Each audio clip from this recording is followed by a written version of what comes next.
नमस्कार, मैं हूं प्रकाश तिवारी और आप देख रहे हैं इंडिया टाइम्स न्यूज। हम इस समय आए हुए हैं मनोज कुमार पांडे जी के पास, जो पूर्व कैबिनेट मंत्री समाजवादी पार्टी से थे और मौजूदा विधायक हैं ऊंचाहार रायबरेली से। सर, आपका बहुत बहुत स्वागत है। नमस्कार। विधायक जी, ये बताइए कि 4 साल बेमिसाल जो भाजपा सरकार के रहे, उस पर आप कहाँ तक संतुष्ट हैं?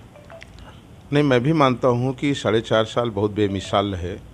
उत्तर प्रदेश के किसानों को उनके उत्पादन का मूल्य नहीं मिला।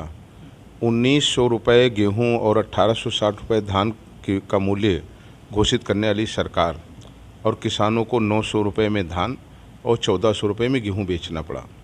छुट्टा जानवरों से उनके खेत नष्ट हो गए। बेरोजगारी का प्रतिशत उत्तर प्रदेश में बहुत तेज़ी से बढ़ा। बड़ी संख्या में बेरोजगार नौजवान आज़ाद हत्या करने के लिए अग्रसर हैं। मजदूर जिन्होंने कोविड के चलते बाहर राज्यों में जो नौकरी करते थे, उन्होंने पलायन किया और आज वो उत्तर प्रदेश में अपने घरों में बेरोजगार बैठे हुए हैं। विधायक जी, ये बताइए कि वो तो कह रहे हैं ना कि हम तो किसानों के लिए बहुत कुछ के 36,000 करोड़ हम आते ही उन्होंने माफ़ कर दिए। हमें नहीं मालूम है कि किन किसानों का माफ़ किया। आज भी बड़ी संख्या में किसानों के ऊपर कर्जा है। जिन्होंने कहा था कि बिजली का बकाया हम माफ़ कर देंगे, जिन्होंने कहा था बिजली की दरें कम कर देंगे, आज अगर बिजली का हम देखें तो बिजली के दरों में बेतहाशा वृद्धि हुई है। और मैं नहीं लगता कि उत्तर प्रदेश में कोई किसान और गरीब है जिसके ऊपर लाखों रुपए बिजली का बकाया आज की तारीख में ना हो। विधायक जी, एमएसपी पर जो धरना चल रहा है दिल्ली में किसानों के द्वारा, राकेश टिकैत के द्वारा, तो ये कहाँ तक आप इससे सेटिस्फाई हैं?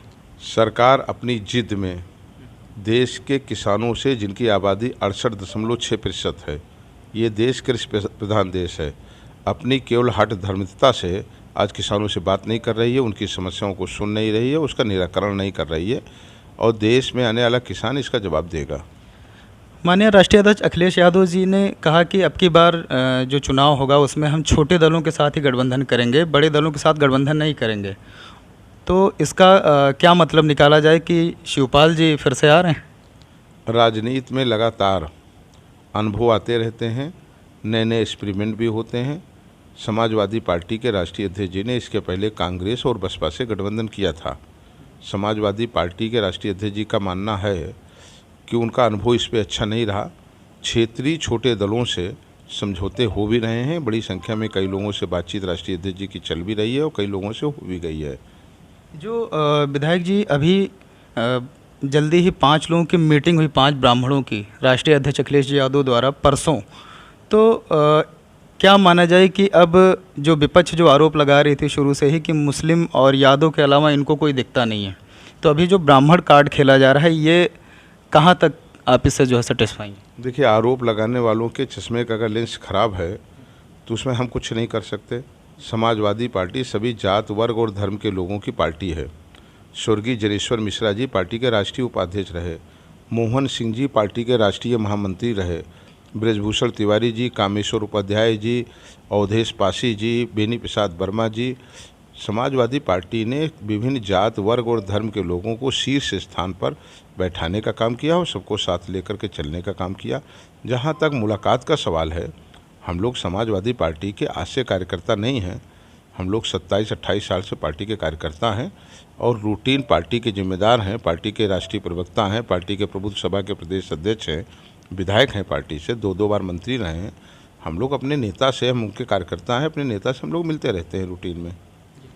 विधायक जी, पंचायत चुनाव के बारे में हमने बीजेपी के कैबिनेट मंत्री अनिल राजभर जी से भी बात किया हाल ही में, और उनसे हमने सवाल किया कि समाजवादी पार्टी को गुंडों की पार्टी कहे जाने वाली बीजेपी नामांकन तक जो है दाखिल नहीं करने दी पंचायत चुनाव में, और इस तरह से अगर जीतना हो तो कोई भी जीत सकता है, ऐसे तो गुंडों की सरकार आपकी हुई। तो उनका कहना कि जब आप समय पर नहीं पहुंचोगे नामांकन की जगह पर, तो उसमें हम क्या कर सकते हैं? इस पर तो आप किसी भी तरह का जो सरकार पर आरोप लगा सकते हैं। मैं समझता हूँ कि उत्तर प्रदेश में नहीं बल्कि दुनिया ने देखा है कि पंचायत चुनाव में किस तरह भारतीय जनता पार्टी ने महिलाओं को नामांकन नहीं होने दिया। एक महिला का चित्र लखीमपुर से आया है जिसको निवस्त्र कर दिया गया। एक हमारी विधानसभा में दीनसा गौरा में सुमन यादव नाम की महिला को प्रशासन ने नामांकन नहीं करने दिया और प्रशासन की देखरेख में गुंडों ने उसका पर्चा छीन लिया। और उसमें तहरीर दी गई, 16 घंटे धरना चला, लेकिन उसके बाद भी एक महिला को, एक अबला को पर्चा नहीं दाखिल करने दिया गया। तो ये केवल एक दृष्टांत है, पूरे उत्तर प्रदेश में बहुत सारे बड़ी संख्या में लोगों को पर्चा नहीं दाखिल करने दिया गया। पर्चा दाखिल हो गया तो वोट नहीं डालने दिया। जो बीडीसी और डीडीसी मेंबर्स थे उनके ऊपर दबाव डाला गया, झूठे मुकदमे लगाए गए और जबरन उनसे वोट दिलाया गया। उनका सपोर्टर लगा करके, जिन्होंने सपोर्टर नहीं भी मांगा था, जबरन उनके साथ एक सहयोगी लगा करके उनके द्वारा वोट डलवाया गया। तो ये पूरे प्रदेश ने आज देखा कि त्रिस्तरीय पंचायत व्यवस्था जो सबसे लोकतंत्र की मजबूत कड़ी है, उसके साथ जिस तरीके से खिलवाड़ वर्तमान सरकार के द्वारा किया गया।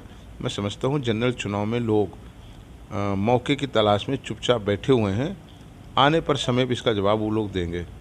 अभी हाल ही में आम आदमी पार्टी के जो राज्यसभा सांसद हैं संजय सिंह जी, उन्होंने राष्ट्रीय अध्यक्ष अखिलेश यादव जी से मुलाकात की। इसका क्या मतलब निकाला जाए कि जो बड़े दलों की उन्होंने बात की कि हम उससे समझौता नहीं करेंगे, तो आम आदमी पार्टी से ये जो क्या अभिप्राय इसका निकाला जाए विधायक जी? सामान्य विचारधारा के तमाम सेकुलर पार्टियां वो एक दूसरे से शिष्टाचार भेंट करती रहती हैं, ये कोई नई चीज़ नहीं है। और हमारे समाजवादी पार्टी के राष्ट्रीय अध्यक्ष जी अखिलेश यादव जी आज देश के बड़े नेताओं में शुमार हैं और वो भी जाते रहते हैं, लोग आते रहते हैं, शिष्टाचार मुलाकात होती रहती है। अभी हाल ही में एक बयान आया मंत्री जी के द्वारा, जो है स्वास्थ्य मंत्री जी के द्वारा, कि जो है ऑक्सीजन के द्वारा किसी की भी मौतें नहीं हुई उत्तर प्रदेश में। इस पर आप कहाँ तक संतुष्ट हैं? मैं समझता हूँ देश की इलेक्ट्रॉनिक और प्रिंट मीडिया ने बिना ऑक्सीजन के मरते हुए लोगों को 1.5 महीने तक लगातार दिखाया है। अब ये तो वो लोग जिनके परिवार के लोग ख़त्म हो गए लाखों की संख्या में, वो इस बयान पर उनकी क्या प्रतिक्रिया है, ये तो उनसे पूछना चाहिए आपको। विधायक जी ये बताइए कि 47, अगर इतना विकास किया था अखिलेश जी ने, तो 47 सीटें मात्र क्यों मिली 2017 में? ये तो आपको भारतीय जनता पार्टी से पूछना चाहिए कि 2012 में हम लोग जीत करके आए थे 224 प्रचंड बहुमत से, तो भारतीय जनता पार्टी 46 सीट थी। उन्होंने कहा विधायक जी कि हाथी जब साइकिल पर बैठेगी तो पंचर तो होगा ही होगा ना साइकिल। 100 रुपये का पेट्रोल, 90 रुपये का डीजल बिक रहा है। इस महंगाई में हमें लगता है कि साइकिल ही सबका सहारा बनेगी।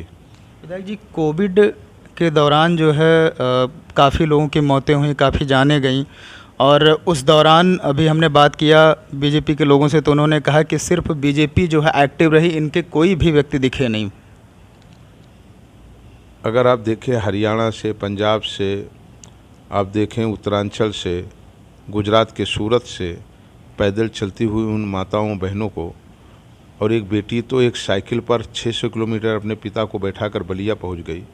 लाखों रुपए की मदद समाजवादी पार्टी ने की। लगातार समाजवादी पार्टी के कार्यकर्ता उनके लिए खाने का पैकेट, उनके इलाज की व्यवस्था, जगह जगह कैंप लगा करके, लाखों जगह पर लगा करके सेवा किया है।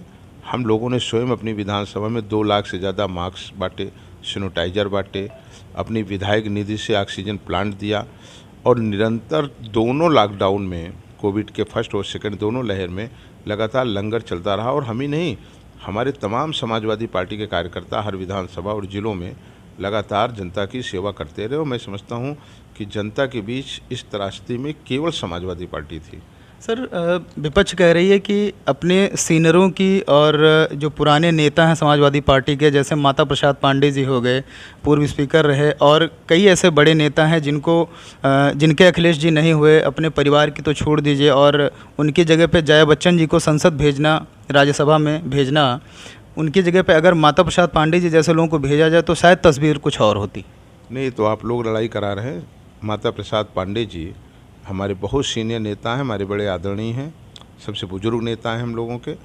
और उत्तर प्रदेश या किसी राज्य में मुख्यमंत्री के बाद संवैधानिक रूप से 2-3 जो बड़े पद होते हैं, उनमें विधानसभा का स्पीकर होता है। माननीय माता प्रसाद पांडे जी को समाजवादी पार्टी के द्वारा 2-2 बार स्पीकर बनाया गया, लोकसभा का चुनाव लड़ाया गया, लगातार उनको टिकट दिया गया, वो विधायक चुन करके आए। और ये दूसरे लोगों को बदहजमी नहीं होनी चाहिए। समाजवादी पार्टी अपने जो सीनियर्स नेता हैं उनका सदैव सम्मान करती रही और सदैव उनके साथ खड़ी रही। सर बहुत ही महत्वपूर्ण सवाल है कि अब अगर 2022 में समाजवादी पार्टी जो इलेक्शन लड़ेगी, उनका एजेंडा क्या होगा?